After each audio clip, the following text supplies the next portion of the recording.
ओम नमः शिवाय, जय महाकाल। सबसे पहले बात करते हैं हमारे पहले वाले उपाय की। पहले वाले उपाय में पूज्य गुरुजी ने बेलपत्र और चंदन का एक विशेष उपाय बताया।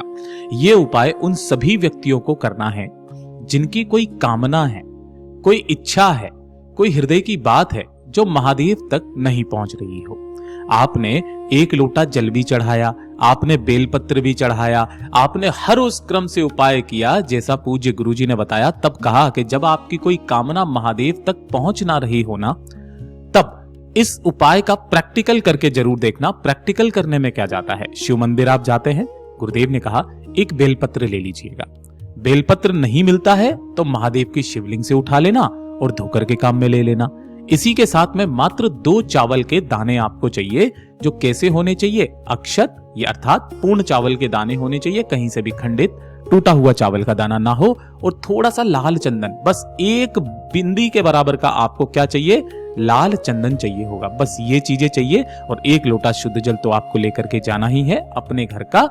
अपने घर के जो भी घड़ा होता है, मटका होता है, हंडा होता है, पूज्य गुरुजी ने कहा जब आप अपने घर का जल लेकर के जाते हो ना, आपके घर के 3 तरीके के दोष वहीं के वहीं समाप्त हो जाते हैं। इन सभी को लेकर के आपको भोलेनाथ के मंदिर में पहुंचना है, शिवलिंग के पास में।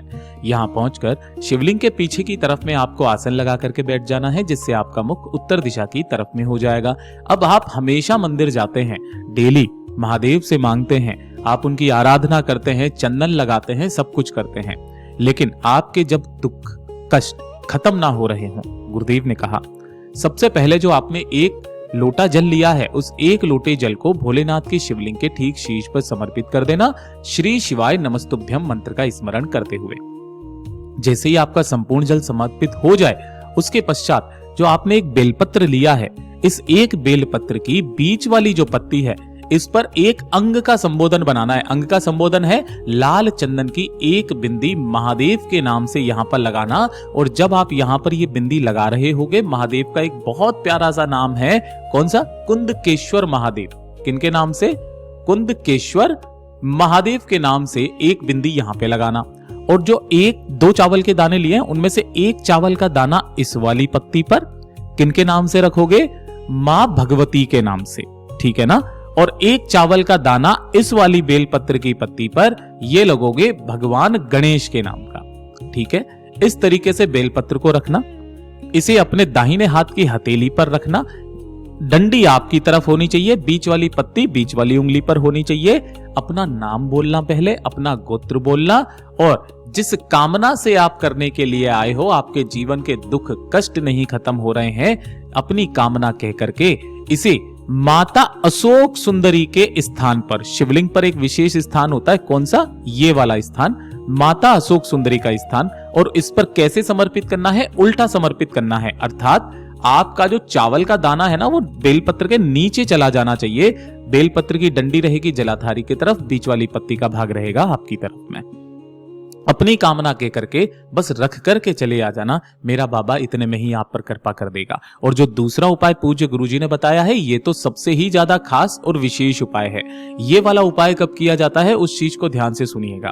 गुरुदेव ने कहा था कि अगर आपके किसी भी तरीके के कोई शारीरिक कष्ट है या मानसिक कष्ट है, शारीरिक और मानसिक कष्ट, दोनों कष्टों के लिए ये सबसे अचूक उपाय बताया है। गुरुदेव ने कहा लगातार 7 दिन करके देख लीजिएगा, 8वें दिन से आपके सारी समस्याएं खत्म हो जाएगी। लेकिन इस वाले उपाय को आप शिव मंदिर में भी जाके कर सकते हैं, घर में कोई शिवलिंग विराजित है तो घर के शिवलिंग पर भी इसे कर सकते हैं। ये वाला उपाय पूज्य गुरुजी ने अभी की हाल ही की जो कथा चल रही थी, जिसके अंदर बताया था। शारीरिक और मानसिक कष्टों का मतलब यह है कि अगर आपके कमर में दर्द, घुटनों में दर्द या फिर कंधों में दर्द बहुत ज्यादा रहता है, कोई ना कोई परेशानी आपके शरीर में, जैसे साइटिका वगैरह की प्रॉब्लम अधिकतर महिलाओं के अंदर देखने के लिए मिलती है ना, तो वो वाला दर्द। और मानसिक कष्ट, या तो आप मन से बहुत ज्यादा परेशान रहते हैं, गुरुदेव ने कहा कि कोई ना कोई परेशानी, कोई ना कोई दिक्कत आपके जीवन में चलती हुई आती है, उसे सोच सोच करके आप परेशान रहते हैं, सब कुछ महादेव पर छोड़ दो। ये पूज्य गुरुजी की लाइन है, केवल एक छोटा सा काम कर लेना, 1 लोटा शुद्ध जल लेना है अपने घर का तांबे के कलश में, ठीक है। इसके अंदर आपको जल के साथ ही इसमें मिला लेना है थोड़ा सा गंगा जल, ठीक है। और इसके अंदर सबसे विशेष चीज लेनी है, वो है इत्र। इत्र तो सब लोग जानते हैं, थोड़ा सा इत्र लेना और उसी इत्र को इस वाले जल के अंदर 2 से 3 बूंद, ज्यादा नहीं वरना जल कड़वा हो जाएगा, 2 से 3 बूंदे जल इत्र की इसी वाले जल के अंदर मिला लेना और इसी वाले जल को लेकर के आपके घर के आसपास जो भी भोलेनाथ का मंदिर हो, शिवालय हो, शिवलिंग हो, वहां पर पहुंचना। यहां पर पहुंच करके उत्तर दिशा की तरफ में मुख करके शिवलिंग के पीछे की तरफ में आपको बैठना है, जिससे आपका मुख उत्तर दिशा की तरफ में हो जाएगा। दोनों हाथों में उस कलश को पकड़ना, श्री शिवाय नमस्तुभ्यम मंत्र का स्मरण करते हुए उस संपूर्ण जल को भोलेनाथ की शिवलिंग के ठीक शीर्ष पर समर्पित कर देना। जो भी जल जलाधारी से बह करके नीचे की तरफ आएगा ना, उस जल को आपको उसी कलश के अंदर एकत्रित करना है, रोकना है और रोक करके एक काम कीजिएगा। गुरुदेव ने कहा कि शिवलिंग पर जो भी बेलपत्र चढ़ा हुआ है उसमें से एक बेलपत्र उठा करके अपने साथ इसी कलश में डाल करके घर पे लेकर के आ जाना। घर पे लाने के पश्चात या फिर शिवालय की चौखट पे ही बैठ करके, है ना, घर के मंदिर में कर रहे हो तो घर की चौखट पर बैठ करके, अगर आप शिवालय जा रहे हैं, शिव मंदिर जा रहे हैं तो वहां पर चौखट पर बैठ करके सबसे पहले उस एक बेलपत्र को चबा चबा करके खा लेना और उसके 15 मिनट के बाद में ये जो जल आपने लिया है, इसी जल को आप शिवलिंग के शीर्ष को देखते हुए पी लेना। गुरुदेव ने कहा 7 दिन करके देख लो, 8वें दिन से अगर शरीर में आपके शांति महसूस ना हो तो कहिएगा ये शिव तत्व है। पूज्य गुरु जी का बहुत अद्भुत और अचूक उपाय है, जरूर से कीजिएगा। और अब बात करते हैं हमारे सबसे विशेष उपाय की, जो होगा तीसरे नंबर का उपाय। ये वाला उपाय खास करके होता है कि अगर आपके जीवन के संकट खत्म नहीं हो रहे हैं, कोई ना कोई विघ्न, कोई ना कोई बाधाएं आपके जीवन में आती चली जा रही है।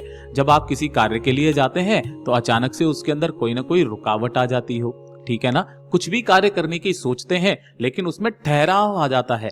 जब आपको लगे आपके जीवन में ठहराव सा आ रहा है ना, आपके कार्य आगे बढ़ ही नहीं पा रहे हैं, सब कुछ आपने किया था, एक छोटा सा काम करना। पूज्य गुरुजी ने कहा था एक बेलपत्र लेना जो कहीं से भी खंडित कटा पिटा ना हो। इस बेलपत्र की बीच वाली पत्ती पर थोड़ा सा लाल चंदन, ध्यान रखना थोड़ा सा क्या करना है, थोड़ा सा इस वाली पत्ती पर लाल चंदन इस तरीके से लगा देना, ठीक है। और उसी लाल चंदन की एक बिंदी जो मध्यस्थता जोड़ करके ये वाला जो स्थान होता है ना, एक बिंदी यहां पर उसी लाल चंदन की लगा देना। और यही वाला चंदन कि बेलपत्र जो है, आप जब शिव मंदिर में जाते हो, नंदी बाबा का जो उठा हुआ पैर है, उस उठे हुए पैर के पास में नंदीश्वर महादेव के नाम से इस तरीके से समर्पित करना कि डंडी जो रहे वो नंदी के तरफ में रहे, बीच वाली पत्ती जो रहे वो सम्मुख में बैठे महादेव की शिवलिंग के तरफ में रहे। वहीं बैठकर नंदी के उठे वाले पैर के तरफ का जो कान है, इसी कान में अपनी कामना कह करके जो भी भक्त आ जाता है, ज्यादा से ज्यादा 2 से 3 दिन ये वाला उपाय कर लीजिए, आपके उस कार्य में प्रगति होना स्टार्ट हो जाएगी।